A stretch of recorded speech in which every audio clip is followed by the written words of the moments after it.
This is Karen with newclevelandradio.net. And today I have another fabulous musician with me. And it's always exciting when, PR firms send me somebody because you think you know who all the musicians are out there. And the reality of it is, um, you don't. And so today you're going to meet DK.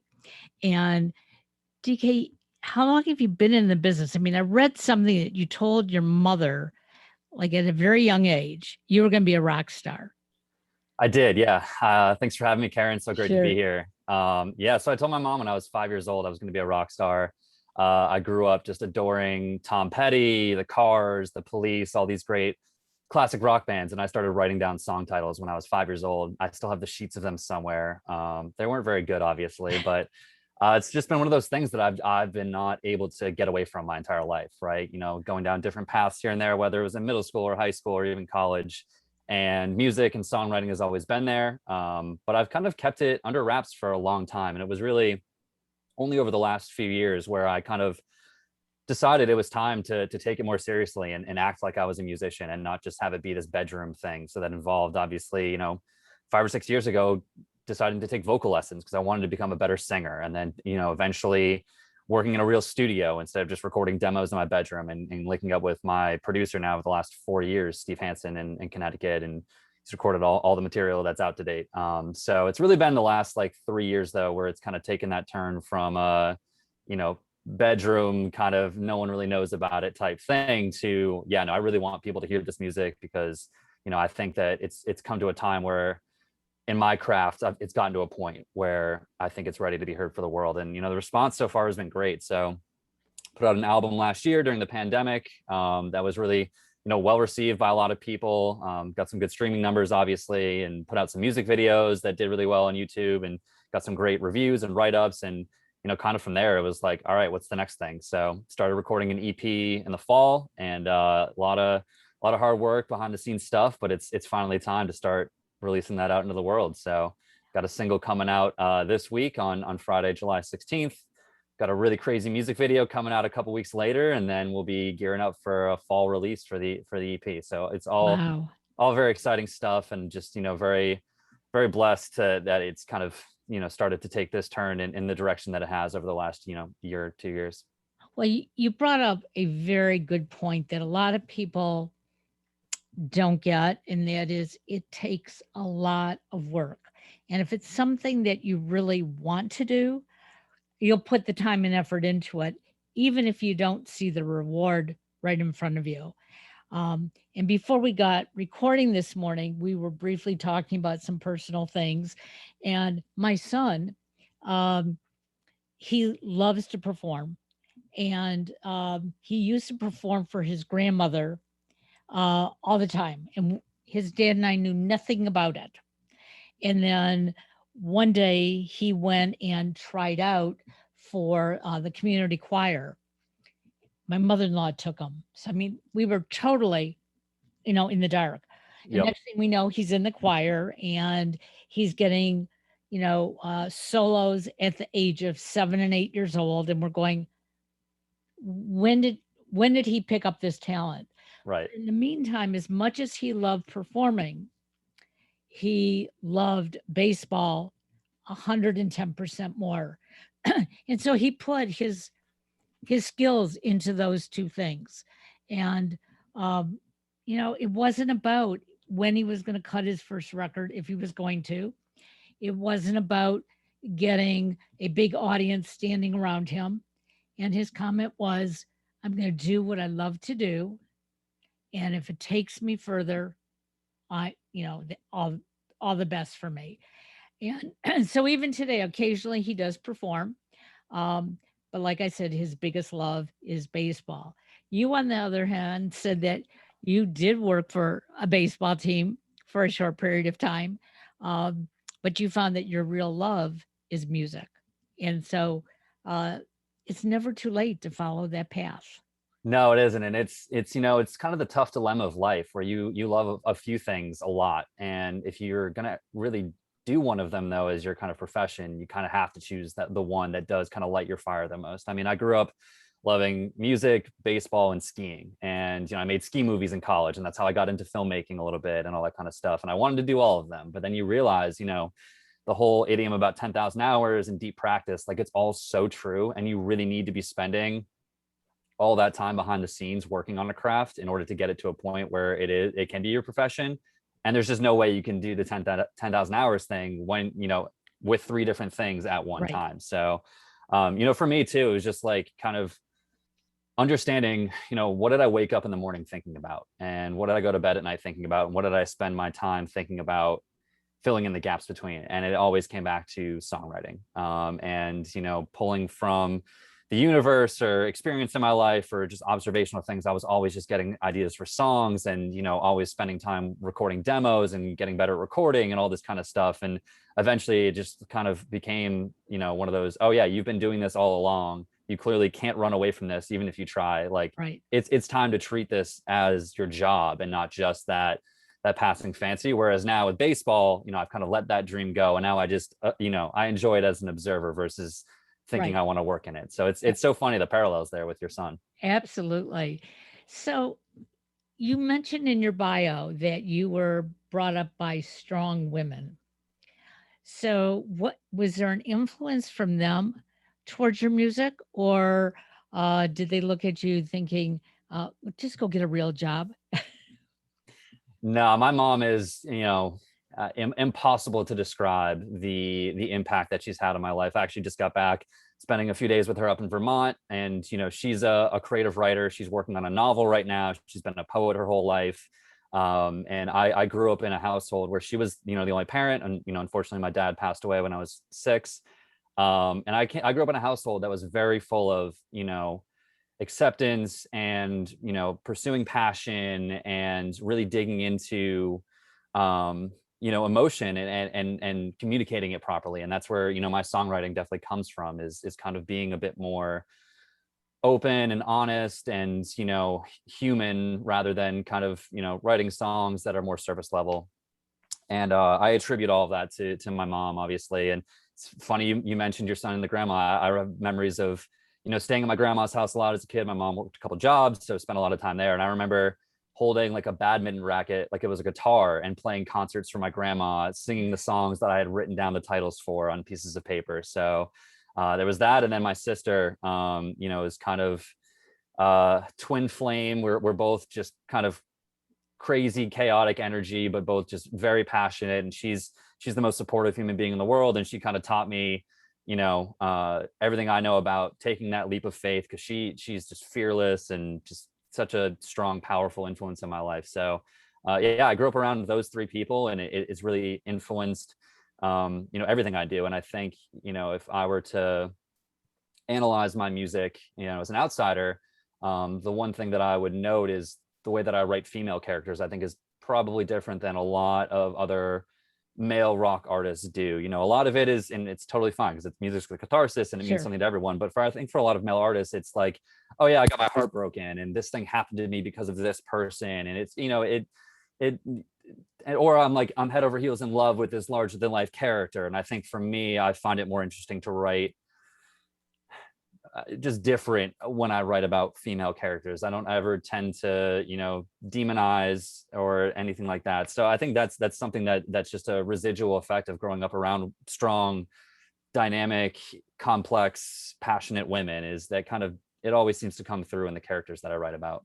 Well, it's interesting. We don't think about our life as being a journey, uh, but we all are on a journey, and our paths can change even daily. And it doesn't make us any less passionate about something. Sometimes that path has to change because we need to put food on the table, or we're going through a pandemic. Um, and what I hope our listeners get out of all of our podcasts, it's when you do something that you really, really love, you're doing the best thing you can do in your life. And the people around you, um, they may not understand it, and you can't expect everybody to understand it, but they will see that it is the best for you. And um, sadly, I did not grow up in a household like that, although my parents never told us exactly what we should do. They tried to tell us what they would like us to do. And both my brothers and I, we took totally different paths than what they had sort of hoped for. Um, but in the end, we knew that we had gained their respect because we were doing what we loved to do, and we didn't complain if we had to go hungry for, a period of time. So this Totally. this music that's coming out this week, what can you tell us about it? Yeah, absolutely. So it's a song called Summer Lullabies, aptly titled. I actually was hoping I could get it out even earlier because I think it's a great summer song. It's kind of a catharsis, a release. Obviously, I think we're all, kind of really grabbing at that right now as we kind of, get through this pandemic and all of that kind of stuff. But I kind of wrote it as a response to the lead single from my album, which is called Danger. And the kind of thematics of my debut album that came out last year, and specifically Danger, was kind of around this idea of hesitancy, transition, taking, do I take that leap of faith to the future? Do I stay clinging to the past? And Danger was kind of wrapped around this encounter with a woman at a party, or it was a New Year's celebration or something. Really, me unsure of myself, and I wasn't sure if people were going to like it. I still had a lot of imposter syndrome, and Summer Lullabies is kind of the direct response to that. And Summer Lullabies is me confidently walking into the party this time, and just really owning my identity more and being more sure of myself. And like I said, it's that direct response to some of the hesitancy from before, and it kind of kicks off, hopefully, this whole new era of music that's coming that kind of fits more into that theme. Though I joked with my producer, I was like, I tried to write a party song, but there still ended up being some philosophical stuff that comes through, and there's a lot of subtlety within it. And I think the end message from the song, and I think what will come out in the video too, which will be out in a few weeks after, is kind of what we've been talking about. It's like not being, not letting yourself be told what to do or who to be or how to act or how to speak, and really just finding that out for yourself, and really owning your own identity, and finding your strength in yourself versus needing to find it in other people. So that's kind of the ethos of everything going on with the song and the video and all that kind of stuff. So I'm very excited. Well, I'm excited as well because one of the things that we talk about on all of our podcasts here at New Cleveland Radio is about being authentic. And I know I grew up in an era, probably similar to your mom, that people expected us to look a certain way, do certain things, and we did it to please people. We thought we were pleasing ourselves.